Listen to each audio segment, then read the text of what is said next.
Je suis Inès Henrique, je suis historienne et autrice de Filles en conflit, consentement et vocation religieuse. C'est un ouvrage qui se situe au croisement de l'histoire sociale, de l'histoire des femmes, du genre, de la famille et du fait religieux. Il porte sur les conflits familiaux autour des vocations religieuses féminines en France et en Espagne au XIXe siècle. Le point de départ de l'ouvrage, c'est la constatation que le fait religieux a une importance centrale dans les sociétés françaises et espagnoles du XIXe siècle et en particulier pour les femmes, à l'époque de ce qu'on appelle la féminisation du catholicisme européen. Ce qui suscite donc un certain nombre de sources précieuses pour documenter leur vie quotidienne ainsi que l'intimité familiale qui est difficile d'accès. Dans cet ouvrage, je me suis intéressée à deux types de conflits familiaux. D'abord, ce que la presse et la littérature du XIXe siècle vont appeler les vocations forcées, qui désignent des cas de jeunes femmes entrées en religion sous la contrainte familiale.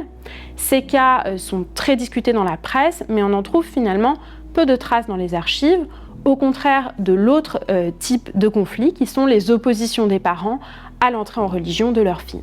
Et ensemble, ces deux types d'affaires posent la question des consentements individuels et familiaux à l'entrée en religion. Dans les représentations profanes de la vie religieuse, on trouve l'idée que les femmes ne pourraient pas consentir à leur entrée en religion. Et en particulier, sous la plume d'auteurs français, on trouve une association entre les vocations forcées et l'Espagne, qui est renvoyée du côté de sa légende noire. Pourtant, au XIXe siècle, l'Espagne connaît plusieurs révolutions libérales, au cours desquelles des mesures très fortes sont adoptées pour limiter les privilèges du clergé, mesures qui n'ont aucun équivalent en France à la même période. Si on s'intéresse aux facteurs de ces conflits, au ras des liens familiaux, on observe qu'ils émergent au carrefour de trois grandes transformations. D'abord, la valorisation très forte de la puissance paternelle au XIXe siècle, l'existence d'affects familiaux puissants, mais aussi une meilleure autonomie qui est reconnue aux jeunes gens.